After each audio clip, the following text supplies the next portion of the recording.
Mucha atención porque el presidente Gustavo Petro en este momento le está dando un golpe importante a los diferentes banqueros de este país que tienen un negociado alrededor de las vías de Colombia, ¿no? Con el tema principalmente de los peajes. Diferentes banqueros como Luis Carlos Sarmiento Angulo han estado detrás de las concesiones viales de las vías 4 o 5G y han, digamos que, tenido su plata rentando, o más bien la plata pública rentando en cada uno de sus bancos. Allí el presidente Gustavo Petro ha planteado una estrategia para acabar con ese negociado de estos banqueros y lograr pues llevar a la reactivación las vías férreas de nuestro país con el objetivo no solamente del transporte de carga, que pues sería bastante interesante para temas de contaminación, temas de liberación de vías, de tráfico, etcétera, pero también está planteando unas estrategias de cara a lo que van a ser los trenes para el transporte de pasajeros. Hoy se encuentra en la firma del contrato de la concesión de la APP del corredor férreo de La Dorada y Chiriguaná, allí en La Dorada, Caldas.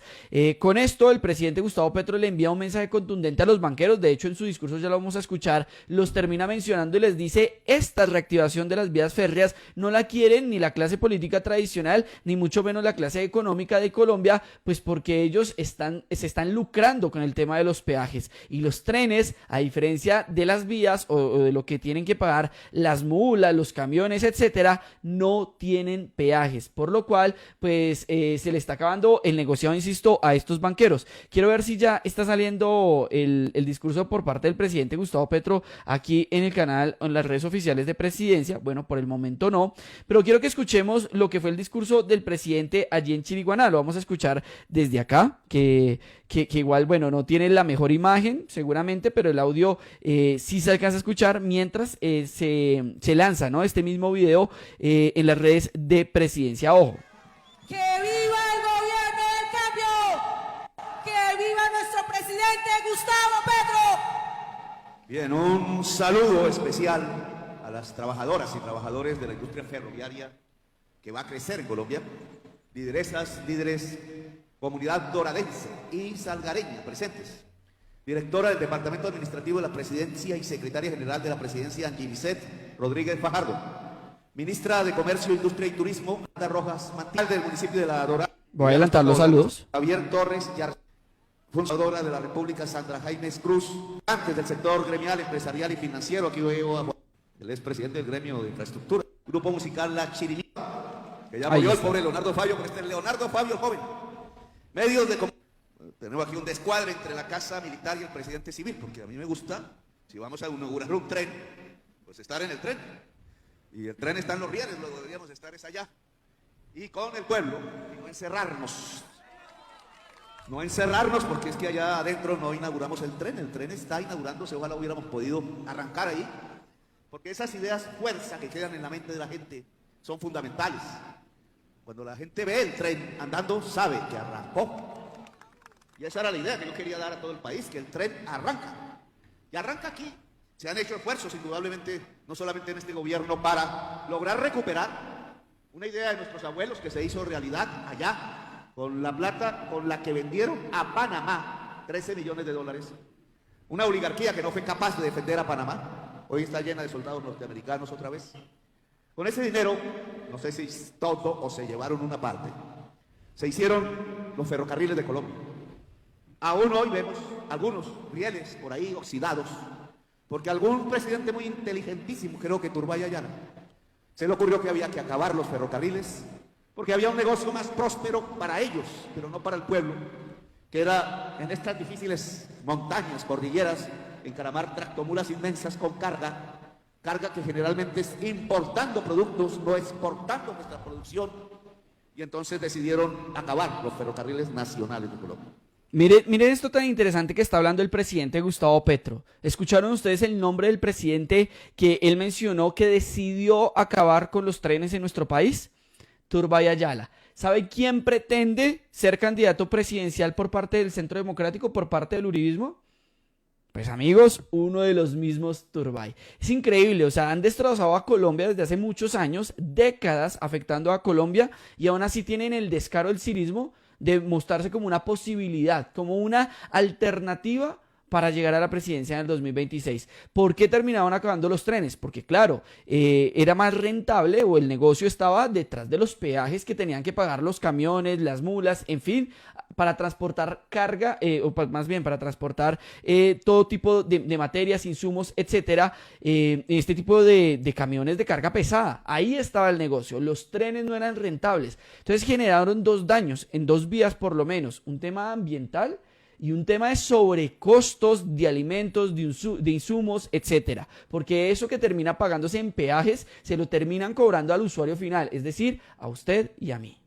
En mi opinión es una de las peores ideas de muchas que ha tenido Colombia, o sus dirigentes más bien, porque nunca le consultaron al pueblo en su propia historia. Quizás la primera es haber dividido la Gran Colombia. Pero no vamos a hablar de historia, venimos a hablar aquí del futuro. El tren siempre rememora el futuro.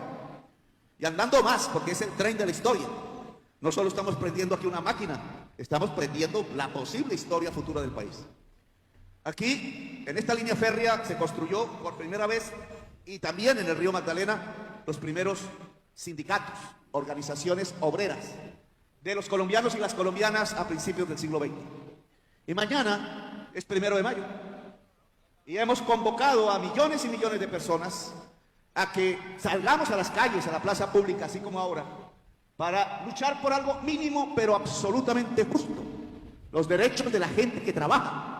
Tener que preguntar en una consulta que el día acaba a las 6 de la tarde, o que las mujeres tienen derecho, cuando llegan los días de la menstruación, si estos son difíciles, a visitar un médico, o que después de las 6, si se trabaja, debería haber un recargo para el patrón, de tal manera que el trabajador o la trabajadora gane más, o que si eso sucede el sábado y domingo, lo mismo, lo que se hace casi en todas las naciones del mundo, pero que aquí se volvió pecado pedir.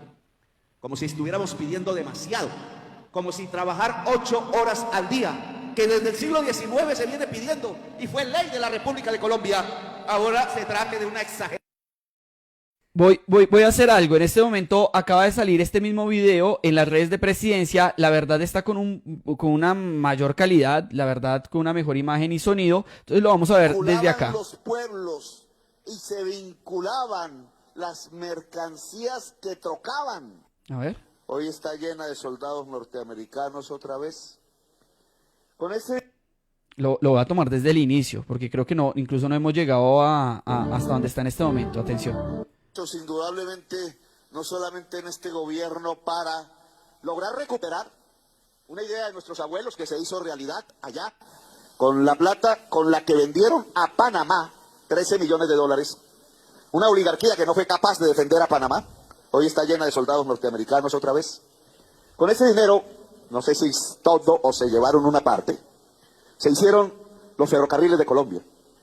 Aún hoy vemos algunos rieles por ahí oxidados, porque algún presidente muy inteligentísimo, creo que Turbay Ayala, se le ocurrió que había que acabar los ferrocarriles, porque había un negocio más próspero para ellos, pero no para el pueblo, que era en estas difíciles montañas, cordilleras, encaramar tractomulas inmensas con carga que generalmente es importando productos, no exportando nuestra producción, y entonces decidieron acabar los ferrocarriles nacionales de Colombia. En mi opinión es una de las peores ideas de muchas que ha tenido Colombia, o sus dirigentes más bien, porque nunca le consultaron al pueblo en su propia historia. Quizás la primera es haber dividido la Gran Colombia, pero no vamos a hablar de historia, venimos a hablar aquí del futuro. El tren siempre rememora el futuro. Y andando más, porque es el tren de la historia. No solo estamos prendiendo aquí una máquina, estamos prendiendo la posible historia futura del país. Aquí, en esta línea férrea, se construyó por primera vez, y también en el río Magdalena, los primeros sindicatos, organizaciones obreras, de los colombianos y las colombianas a principios del siglo XX. Y mañana es 1 de mayo, y hemos convocado a millones y millones de personas a que salgamos a las calles, a la plaza pública, así como ahora, para luchar por algo mínimo, pero absolutamente justo: los derechos de la gente que trabaja. Tener que preguntar en una consulta que el día acaba a las 6 de la tarde, o que las mujeres tienen derecho, cuando llegan los días de la menstruación, si estos son difíciles, a visitar un médico, o que después de las 6, si se trabaja, debería haber un recargo para el patrón, de tal manera que el trabajador o la trabajadora gane más, O que si eso sucede en sábado y domingo, lo mismo, lo que se hace casi en todas las naciones del mundo, pero que aquí se volvió pecado pedir. Como si estuviera